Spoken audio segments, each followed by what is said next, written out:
The museum director barked at the old man. "Step away from the exhibit. This isn't a bus stop." He didn't see the years in the man's eyes, the storms he'd flown through. He didn't recognize the plane's original pilot until the old man climbed aboard and made history breathe again. The sun beat down on the concrete airfield, casting long shadows behind the rows of vintage aircraft on display. Families wandered between exhibits, children tugging at their parents' hands, eyes wide with curiosity. Among them stood an elderly man in a plain windbreaker, hands folded behind his back, silently studying a weathered C-47 Skytrain. He didn't carry a camera. He didn't read the plaque. He simply stared at the aircraft like it had once whispered to him in another life. The museum director spotted him from across the tarmac, gray-haired, hunched, wearing a battered cap and a small, faded pin that seemed out of place. With a mixture of annoyance and assumed superiority, the director approached. "Sir, please don't touch the plane. This is a protected exhibit." The old man didn't answer right away. He just kept looking at the fuselage, almost lost in time. "She used to groan when the cold hit her wings," he finally said. The director frowned. "Excuse me?" His voice grew louder. "Sir, this is a restricted area. You can't stand so close." A few people turned to look. Some chuckled under their breath. To them, he was just another confused old man. A volunteer offered to escort him away, but the stranger gently waved him off. "I'll leave in a minute. Just wanted to see her again." "Again?" The director scoffed. "This aircraft's older than you are." That's when a young girl tugged at her mother's sleeve and whispered, "Mom, he's crying." Indeed, the old man's eyes had welled up, but not from confusion or fear, from memory. He reached out and rested a hand on the cold metal. "Her name was Lucky Betty, and in '44, I flew her through hell and back." The air around him shifted, but no one believed him. Yet, the museum director gave a forced laugh, loud enough for others to hear. "Sure you did, Grandpa," he muttered with a smirk. "Next you'll tell us you stormed Normandy with a pocket knife and a prayer." A few onlookers chuckled awkwardly, but others shifted uncomfortably. The old man didn't flinch. He simply lowered his hand and stepped back from the aircraft, his eyes never leaving its weathered frame. "Her right engine caught fire over Bastogne," he said quietly. "Lost 2 boys before we even landed. Never forgot their names." The director rolled his eyes, now enjoying the attention. "All right, sir, enough stories. Why don't we find you a place to sit? Maybe call someone for you." The veteran turned slowly. "I'm not lost." His voice, while soft, held steel. "I came here because I heard she was here. She and we made it out of too many skies for me to forget her." A group of teenagers nearby, who had been filming the planes, began recording him instead. The young girl from earlier stepped closer, her eyes wide. "What was it like, flying her?" she asked softly. He managed a small smile. "Like wrestling a dragon with wings." The museum director stepped in again, clearly annoyed. "This is not a stage for made-up war stories." Just then, a retired Air Force colonel, who had been quietly browsing, stepped forward. He'd heard the name Lucky Betty. His expression changed. "Wait, are you Captain Ernest Hale?" The old man looked up slowly. "Was," he replied. "Now I'm just Ernie." Gasps rippled through the small crowd. The director's smirk faded. The colonel's eyes widened. "I studied your missions in flight school. They said Lucky Betty should have never flown after '44. But you kept her in the sky." For the first time, people saw the truth. Not a story, but a living chapter of history. The tension hung thick in the air as the crowd slowly formed a circle around the old man. The museum director stood frozen, his authority shrinking under the weight of truth.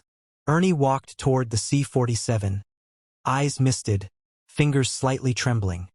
Not from age, but from memory. Every dent in her fuselage, every faded marking, every rivet seemed to call to him. "May I?" he asked softly. The colonel nodded without hesitation. The director tried to interject, but the weight of reverence silenced him. Ernie placed one hand on the cold metal skin of Lucky Betty, then climbed the stairs with the steadiness of a man far younger. Inside, the air smelled of oil and dust, but also ghosts. He moved to the cockpit and sat in the left seat. His hands instinctively reached for the yoke, as if decades hadn't passed. His eyes scanned the dials, some cracked, some still glowing faintly. The museum staff and guests remained outside, watching silently through the windows. Then something happened. Ernie began calling out pre-flight checks. Mixture full rich, prop full forward, trim set for takeoff. His voice didn't tremble. Commanded. The colonel quietly responded from outside, honoring the ritual. The crowd watched in stunned awe. To them it was just an old plane, but to Ernie it was a cathedral in the sky, a sanctuary of courage. The teenage girl wiped a tear as she filmed. "He's not acting," she whispered. "He's remembering." The museum director, now quiet, stepped back, humbled. What he had dismissed as senility was now revealed as living legacy. Ernie sat silently after the last checklist item, staring out the cracked windshield. "She carried us through hell and brought us home," he whispered. "And I promised her one last goodbye." The aircraft didn't move, but in that moment, she soared again. The air outside the aircraft had changed. The murmurs were gone. People no longer whispered about the old man who'd wandered off. They watched him with reverence. Inside the cockpit, Ernie remained seated, one hand resting on the throttle, his eyes closed. It wasn't just nostalgia. It was communion. The colonel turned to the growing crowd and spoke with quiet authority. "Ladies and gentlemen, that man sitting in that cockpit flew this very aircraft across Europe in 1944. He dropped paratroopers into Normandy and carried the wounded out under fire. You're not looking at a relic. You're looking at a pilot who made history happen." A hush fell over everyone. Then, slowly, something unexpected happened. A young boy in a scout uniform stepped forward and raised his hand in a salute. Another man followed, a Vietnam veteran in a faded jacket. Then a woman with tears in her eyes stood at attention. One by one, civilians, tourists, and military alike began to line up along the tarmac in silent tribute. No words, no fanfare, just respect. The museum director stood awkwardly to the side, his authority drained and irrelevant. His loud voice had built walls, but this moment tore them down. The colonel walked up the steps and gently touched Ernie's shoulder. "She's yours today, sir. Take all the time you need." Ernie nodded, swallowing emotion. "She kept us alive," he murmured. "Every man she carried home was a victory." Down below, a child tugged at his mother's hand. "Is he a hero?" he asked. The mother looked at Ernie, then at the line of silent salutes. "No," she said softly. "He's the hero." And in that still summer air, surrounded by strangers now turned witnesses, the past became alive. Not in stories, but in silence as the sun dipped low over the airfield, painting the old fuselage in gold. Ernie finally stepped down from the C-47's cockpit. His legs trembled slightly, not from age, but from the flood of memories he had just relived. The crowd parted as he descended the stairs, not because someone ordered them to, but because reverence demanded it. Even the museum staff, once smug and dismissive, stood in quiet shame. The colonel met him at the bottom. "You've done more than fly her, sir. You reminded everyone why she mattered."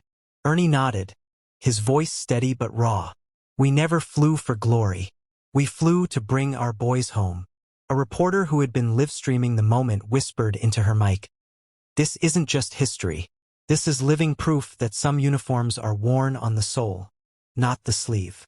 Ernie looked around, at the young boy who had saluted, at the older veterans with tears streaking their cheeks, at families now understanding what true honor looked like. The museum director approached sheepishly. "Mr. Bennett, I didn't know." Ernie gave a faint smile. "Knowing isn't the same as remembering." Then he turned back to the aircraft and gently touched her metal skin one last time. "You did good, girl." The engines didn't roar that day, but something louder echoed across the airfield. A collective awakening. People didn't just leave with photos or brochures. They left changed.